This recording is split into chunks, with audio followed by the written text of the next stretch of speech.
প্রথম বিয়ের তিক্ত অভিজ্ঞতা ভুলে নতুন জীবন শুরু করতে চলেছেন ভারতের সাবেক ওপেনার শিখর ধাওয়ান।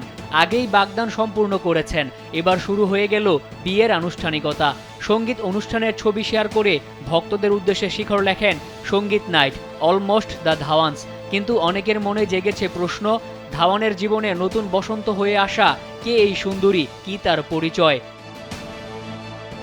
মূলত দীর্ঘদিনের আইরিশ বান্ধবী সোফি শাইনের সাথেই জীবনের নতুন ইনিংস শুরু করতে যাচ্ছেন ধাওয়ান। সোফি আয়ারল্যান্ডের লিমেরিক ইনস্টিটিউট অফ টেকনোলজি থেকে মার্কেটিং ও ম্যানেজমেন্টে পড়াশোনা করেছেন। বর্তমানে সংযুক্ত আরব আমিরাতের আবুধাবিতে নর্দার্ন ট্রাস্ট কর্পোরেশনের সেকেন্ড ভাইস প্রেসিডেন্ট হিসেবে কর্মরত আছেন। এছাড়া 1 বছরেরও বেশি সময় যুক্ত আছেন শিখর ধাওয়ান ফাউন্ডেশনের সঙ্গে, যে সংস্থার মাধ্যমে বিভিন্ন সামাজিক কাজ করেন ধাওয়ান।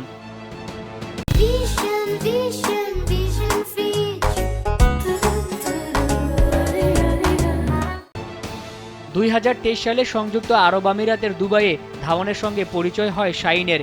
তারপর বন্ধুত্ব থেকে প্রেম, এবার বিয়ের পিঁড়িতে বসছেন সোফি। ধাওয়ানের দ্বিতীয় বিয়ে হলেও সোফির এটাই প্রথম বিয়ে। শিগগিরই ভারতের দিল্লিতে বিয়ের আনুষ্ঠানিকতা সারবেন এই তারকা জুটি, যেখানে উপস্থিত হতে পারেন ক্রিকেট ও বলিউডের অনেক তারকা। বিয়ের পর সোফির আবুধাবির বাড়িতে সংসার পাতবেন সব ধরনের ক্রিকেট থেকে অবসরে যাওয়া শিখর ধাওয়ান। বিয়ের ঘোষণায় ইতিমধ্যে সামাজিক যোগাযোগ মাধ্যমে শুভেচ্ছা বার্তায় সিক্ত হচ্ছেন শিখর ও সোফি। মোহাম্মদ মাসুম, কালবেলা।